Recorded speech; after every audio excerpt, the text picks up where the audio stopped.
What's up, guys? Welcome back to another Prediction Market Pulse. So we got a couple stories here and then mostly market updates today. So first big story is going to be this Coinbase December 17th announcement tomorrow, which basically is going to be prediction markets. We just don't know what it's going to be yet, but it will definitely be prediction markets. Then in terms of markets, we have this Fed drama. Hassett overtook Warsh, and people are going crazy on Twitter and basically gambling a bunch on it. And then we have this lighter update. So lighter market cratered today, if anyone was in that. So it's down like from 86 down to 60% on this AMA basically that lighter did.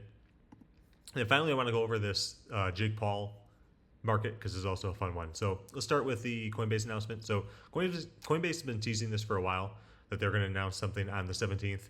And this has been a couple weeks of this. This is on 24th. And they've essentially leaked that or said it was going to be prediction markets, but we just don't know what it's going to be.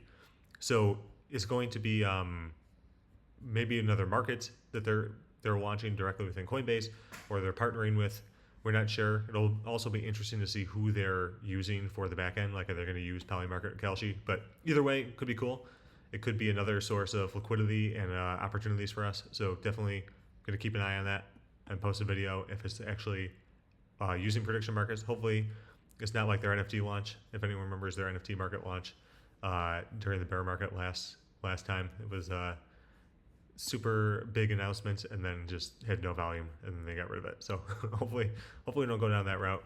We'll keep an eye out, see if there's any opportunities there. Next one is this Kevin Hassett versus Kevin Warsh. And actually there's a new guy today, Christopher Waller. So this has been a great market to swing trade just because some of these candidates have been like overvalued and then they go down and then the next one pops up. So around here, people were speculating that Hassett was not a shoo-in, and then sure enough, then Trump comes out and says he's interviewing Warsh, and then Warsh came up, and then Warsh actually passed Hassett recently, but then Hassett then got the lead back, and then there's actually a new guy, and the reason why there's a new guy, Christopher Waller, is because Trump actually said today that he's interviewing him next week. So that's why he skyrocketed up to 15. And if you look at his graph, it was actually around like 4 or 5 for a while. So you could have gotten a 3x. Pretty interesting.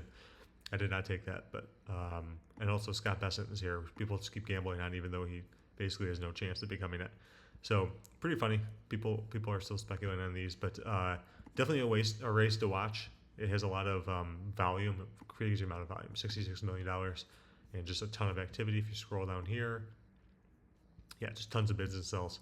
So fun race to swing trade. Next one is the lighter market. So people were saying it was a shoe in here, and then now we're back down 60. So that's how these markets go. If you look at the all-time, this has happened before. So it was like 70%, then went down to 40% lowest, then it came back up. It kind of looks like an altcoin chart. But the gist is, the reason why is because there was an AMA, and Vlad, who's one of the founders of lighter.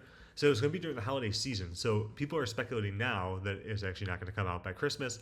And with these, you have to read the rules because this says later market cap 1 day after launch, but it specifies that the launch has to happen by the end of the year, December 31st. So if it doesn't happen, then all of these go to no immediately. So that's why people are worried now and selling off their stuff. There's a crazy amount of volume today. I was watching the large trades comes in, just wild. So pretty interesting. I don't know where this is going to go now. They don't have much time. They only have, and they're supposed to get terms and conditions and things from people. So they literally only have 15 days left. So pretty crazy that this is coming down to this, but we'll see what happens. This is a very fun one. It has a ridiculous amount of volume too for a crypto market, 25 million. Last one I want to go over is this is another one too that people are saying that is fake. And so there's also these where it's like the insiders. People are actually, there's a whole meta where people were tracking insider wallets. And now because people are tracking them, people are actually faking that they're insiders and then pulling the other side. So it's pretty funny. Seems like this one actually was that too, where people are just faking it. But again, if you're taking these bets and you want to get people to take the other side, you fake ENS names and do things like this. This is what you do if you want to get people to buy the S on lighter. So pretty funny. Last market I want to go over today is this Jake Paul one. So Jake Paul is fighting Anthony Joshua a couple days from now, and people were speculating for a while that wasn't going to happen, which is why the draw was so high. which also made it very risky to even bet on this because if a draw is scored, then these both go to 0.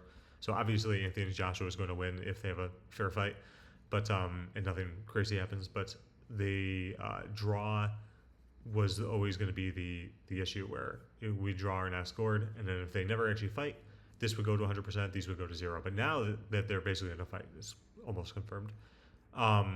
For sure, because it's in a couple days now, Netflix promoting it. These two are the main ones. So they're pretty fun to swing trade. Even Jake Paul, for example, like some huge swings in this. Like there was, let's take a look at this. Like this went down to like 1% and then popped back up to 7. I was actually botting the draw one, and the draw one literally went to almost 0. There was like actually no bids. Like the graph doesn't even show it. It straight up went to 0 because there was no bids. And then I think someone just sold on the entire order book, and then it popped back up. So now it's back up with about 3%. So still fun to swing trade though. And then let's go into the bot stuff next. All right, so bot update, we are getting smoked today. If you look at this, where I'm down $74, which is not much because it's $74. But this is relative to the P&L chart, obviously it's just going down like a meme coin. So what's going on here is that I'm still testing to make sure my internal states for order logic are correct. So making sure there's no positions missing, or it's got the right number of sells and buys, etc. So I'm just letting it run in these markets right now. I actually don't really care. As long as the bot's working, which I've been having huge problems with. Polymarket, if anyone's been in the Discord, people have been going crazy. Polymarket is just very unoperational a lot of times, especially with their APIs. Like positions will just disappear.